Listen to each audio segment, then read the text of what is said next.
True. Actually అందులో first కామెంట్లో వాళ్ళు కొంతమంది పెట్టింది ఏంటంటే డెస్క్ జాబ్స్ చేసే వాళ్ళకి జనరల్గా న్యూరోలాజికల్గా వచ్చే సమస్యలు ఏంటి, వాళ్ళు ఎలాంటి జాగ్రత్త తీసుకోవాలి అనేది.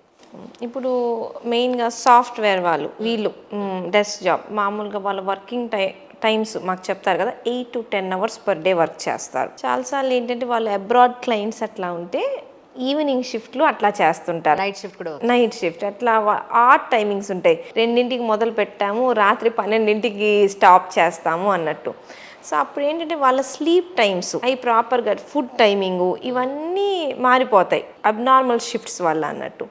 సో వాళ్ళు నైట్ తినే టైము 12 తర్వాత తింటారు, మళ్ళీ నిద్ర పట్టదు ఆ టైంలో, పొద్దున్నే లేస్తే నిద్ర సరిపోదు. సో ఇవి కొంచెం అబ్నార్మల్గా చేంజెస్ వచ్చాయి. ఇంకొకటి నేను చూసిందంటే ఇప్పుడు మా కెరియర్లో నైట్ షిఫ్ట్స్ ఇవి చేసినా కూడా ఫిక్స్డ్ అంటే ఇవన్నీ 30 లోపు అయిపోతాయి. 30 తర్వాత అదర్ హెల్త్ ప్రాబ్లమ్స్ వస్తాయిగా, not very convenient. Correct. So 30s తర్వాత కూడా పాపం ఇవి ఎక్కడ వాళ్ళు ఏంటి పాపం 22-20కే జాబ్ మొదలు పెడతారు. మేమైనా స్టార్ట్ చేసినప్పటికి 30 అవుద్ది. పాపం చిన్న ఏజ్లో 22కి వాళ్ళు ఇట్లా అబ్నార్మల్ ఫుడ్, అబ్నార్మల్ స్లీప్ అన్నీ డ్యామేజ్ అయిపోవడం వల్ల 30s వచ్చేటప్పటికి చాలా ఏజ్డ్ అయిపోద్ది వాళ్ళ బ్రెయిన్ బాడీ రెండు. కరెక్ట్.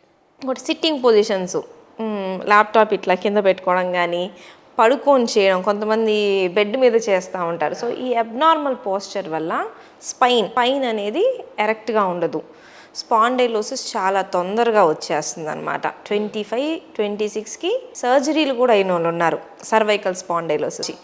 ఎందుకు అంటే because of the abnormal posture. ఇంకా డైట్, ఎక్సర్సైజెస్ అనేది అసలు చాలా వరకు చేయట్లేదు. అంటే మన ఫీలింగ్ మనం 40 తర్వాత ఎక్సర్సైజెస్ చేయాలి అని, బట్ వీళ్ళు 20 నుంచే కూర్చోవడంలో ఉన్నారు అంటే 40 వరకు డిసీజెస్ వచ్చేస్తాయి, మనకి డీజనరేషన్ వచ్చేస్తుంది. సో మనకి తప్పదు చేయాల్సిందే అంటే మనం ఒక రిచువల్ లాగా పెట్టుకోవాలి, కరెక్ట్గా ఫాలో అయ్యేది. నేను ఒక 1 hour ఖచ్చితంగా నేను మూవ్ అవుతాను, వాకింగ్ యోగానో ఏదో ఒకటి. ప్రతి డైట్ మనం ఏదో తినేసాంలే, బర్గర్స్ తిన్నాము, పిజ్జాలు తిన్నాము ఇట్లాంటివన్నీ చేయకూడదు. ప్రాపర్ బ్యాలెన్స్ డైట్ అనేది తీసుకోవాలి. మన రొటీన్ పప్పు కూరలు ఇట్లా మంచి డైట్ ఫాలో అవ్వాలి. కూర్చునే పోస్చర్ మన వయసునే చెప్పిద్ది. మనం చూస్తాంగా పోస్చర్ వయసుతో పాటు మారింది. సో మనం ఎట్లా కూర్చుంటున్నాము అనేది చాలా చాలా ఇంపార్టెంట్. వర్క్ చేసేటప్పుడు మంచి టేబుల్, మంచి చైర్ అయితే ఉండాలి. ఎక్కడో చోట ఇంట్లో వర్క్ చేస్తున్నానుగా ఎట్లా అయినా చేయొచ్చు అనుకోవడం కరెక్ట్ కాదు. సో ఇప్పుడు మనకి ఆఫీస్లో ఉన్నప్పుడు ఏం చేస్తాం, 2 hours టీ బ్రేక్ తీసుకుంటాం, వెళ్తాం, నలుగురిని కలుస్తాం, తిరిగేసి మళ్ళీ కూర్చుంటాం. సో ఇంట్లో వర్క్ చేస్తున్నా కూడా, వర్క్ ఫ్రమ్ హోమ్ అయినా కూడా ఫ్రీక్వెంట్గా వాష్రూమ్కి వాటర్ తాగడం, వాష్రూమ్కి వెళ్ళడం, బయటికి వెళ్ళడం, పేరెంట్స్తో మాట్లాడడం, కిచెన్లో ఏదైనా చేసుకొని రావడం. సో ఇట్లా అదర్ యాక్టివిటీస్ ఉండాలి. మొత్తం పని అయిపోయిన తర్వాత నేను రిలాక్స్ అవుతాను ఇట్లా ఉండకూడదు. సో మనకు ఒక రిచువల్, హెల్తీ లైఫ్ స్టైల్ అనే రిచువల్ అనేది మనం ముందు నుంచే స్టార్ట్ చేసుకోవాలి. సో అప్పుడు మనం ఏంటంటే లాంగ్ టైం ఈ డెస్క్ జాబ్ చేస్తున్నా కూడా హెల్తీగా అనేది ఉండొచ్చు. సో 22 వాళ్ళకి చెప్పాలంటే నాకే బాధగా అనిపించింది, నువ్వు ఎక్సర్సైజ్ చేసుకోమ్మా అంటే వాళ్ళు ఇట్లా చూస్తారు 22కి నాకు చెప్తున్నారని. మా బాబు వాడు 16 years, వాడి ఫ్రెండ్కి సయాటికా వచ్చిందని అంటే, అంత చిన్న ఏజ్కి సయాటికా ఏంటి అసలు? ట్రూ. అంటే ప్రాబ్లం ఏమై ఉంటుందండి, నాకు అర్థం కాలేదు. అంటే కొంచెం జెనెటిక్గా ఉండుండొచ్చు, వాళ్ళ బోన్ స్ట్రక్చర్ డిస్క్ కానీ కొంచెం జెనెటిక్గా ఉండుండొచ్చు. మేము చూస్తాం ఇప్పుడు ఇంటర్కి వెళ్ళే పిల్లాడికి ఇప్పుడు సయాటికా ఉంటే ఏం చెప్పాలి, హాస్టల్కి వెళ్ళాలి, ఏదైనా తినాలి, చదువుకోవాలి, అవర్స్ టుగెదర్ కూర్చోవాలి, పెయిన్ కిల్లర్స్ వాడుకోవటానికి ఏమో బాధగా అనిపించిద్ది, సయాటికా డ్రగ్స్ అన్నిటికీ నిద్ర వచ్చిద్ది. సో మాకు చాలా చూసాను కొన్ని కేసెస్ చూసి అసలు డిఫికల్ట్, సర్జరీ చేయించుకోవటానికి అసలు 18-16 అనేది వెరీ డిఫికల్ట్. సో చూస్తున్నాం చాలా cases. It may be genetic, ఆ చిన్నప్పటి నుంచి ఉండే డైట్, కొన్నిసార్లు ఒబిసిటీ ఇట్లాంటివి ఉంటే తొందరగా రావచ్చు అంట. ఇట్ ఈస్ వెరీ అన్ఫార్చునేట్ కానీ వెరీ రేర్ ఆ ఏజ్లో రావడం. వచ్చిన తర్వాత ఇంకా మనం డెఫినెట్లీ లైఫ్ స్టైల్ని మార్చుకోవాలి. ఇప్పుడు మనకి ఇంటర్లో పొద్దున్న నుంచి రాత్రి వరకు కూర్చోబెడతారు కదా, వాళ్ళు కూర్చోలేరు. నిజం. వాళ్ళు ఇంకా ఇంటి నుంచి వెళ్తా కొంచెం మధ్య మధ్యలో బ్రేక్స్ తీసుకుంటానే చేయాల్సి వచ్చింది. మా జిమ్లో మాత్రం చాలా మంచి కోచ్ దొరికారండి. అంటే ఆయన ఆల్మోస్ట్ యోగా కానీ ఈ పిల్లెట్స్ కానీ చాలా వరకు ఆయన ఎక్స్పెరిమెంట్స్ చేసేసి, బేసికలీ ఆయనే స్పోర్ట్స్ మెన్.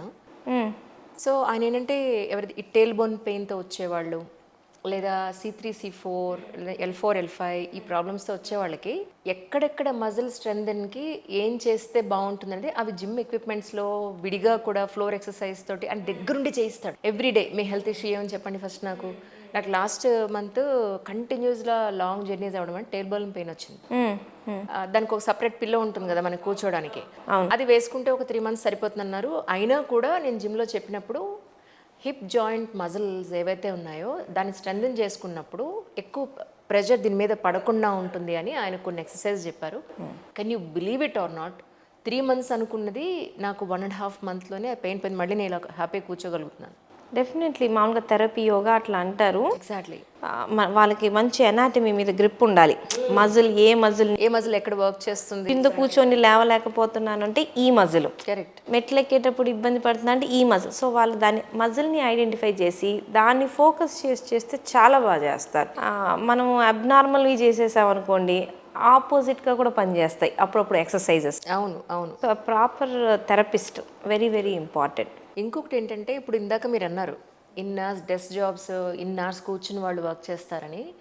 కొంతమంది ఉన్నారు వాళ్ళు నిజంగానే ఒక పావు గంట అయ్యేటప్పటికి లేచి కొన్ని సిటప్స్ చేయడం లేదా కొన్ని స్ట్రెచ్చింగ్స్ చేయడం చేసి ఆఫీస్ వాళ్ళందరూ నవ్వుతారు వాళ్ళని చూసి. ఈ ఎక్స్ట్రా ఈవిడికి అదరు అబ్బా కూర్చుని 10 నిమిషాలు లేస్తే లేచి 2 నిమిషాలు అటు ఇటు నడిచి మరీ ఎక్స్ట్రాగా లేదు అని అన్నవాళ్ళు చాలా మంది ఉన్నారట. అలాంటి వాళ్ళకి మీరు ఏం చెప్తారు యాజ్ అ డాక్టర్గా? విత్ టైం అది రొటీన్ అవుద్ది. వాళ్ళు యాక్సెప్ట్ చేస్తారు. మన మనసులో కూడా పక్కన ఎవరైనా ఫిట్గా ఉంటే మనం అంటాం కానీ మన లోపల కూడా అది ఉండిద్ది, మనం కూడా చేయాల్సిందే అది అన్నట్టు. సో విత్ టైం అందరూ రియలైజ్ అవుతారు. ఆ అట్మాస్ఫియర్ కూడా మనం పక్క నుంచి నెగిటివ్గా కాకుండా సపోర్ట్ చేయడమే మంచిది. అవును. So every half an hour లేస్తుందంటే నాకు గుర్తుంది, మేము ఇంటర్లో ఉన్నప్పుడు క్లాస్కి మధ్యలో వాష్రూమ్కి వెళ్తుంటే తిట్టేవాళ్ళు, నువ్వు కావాలని వెళ్తున్నావు అంటే వాటర్ తాగకూడదా తిరగకూడదు అనేది. బట్ ఐ హోప్ ఇప్పుడు అట్లా చెయ్యరు నాకు తెలిసి. ఇప్పుడు అందరికీ తెలుసుగా పాపం వెళ్ళాలి. అవేర్నెస్ పెరిగింది, అవేర్నెస్ చాలా పెరిగింది. అంటే ఇన్ఫర్మేషన్ బాగా ఎక్కువ వస్తుంది హెల్త్ రిలేటెడ్, దాంతో అందరికీ అవేర్నెస్ వచ్చింది. But at the same time wrong ఇన్ఫర్మేషన్లు కూడా వస్తున్నాయి. ఇది తినండి ఇది తగ్గిపోద్ది, ఇది చేయండి ఇది తగ్గిపోద్ది. So wrong information right information రెండు వస్తాయి. సో నేను చాలాసార్లు చెప్తాను, ఇప్పుడు మీరు వీడియోస్ అన్నీ చూస్తున్నారు కదా, ప్రతిదీ మన బాడీకి అప్లై ఇద్దా లేదా మనం ఆలోచించుకోవాలి. ఒకళ్ళు చెప్పేశారని బ్లైండ్గా ఫాలో అవ్వకూడదు.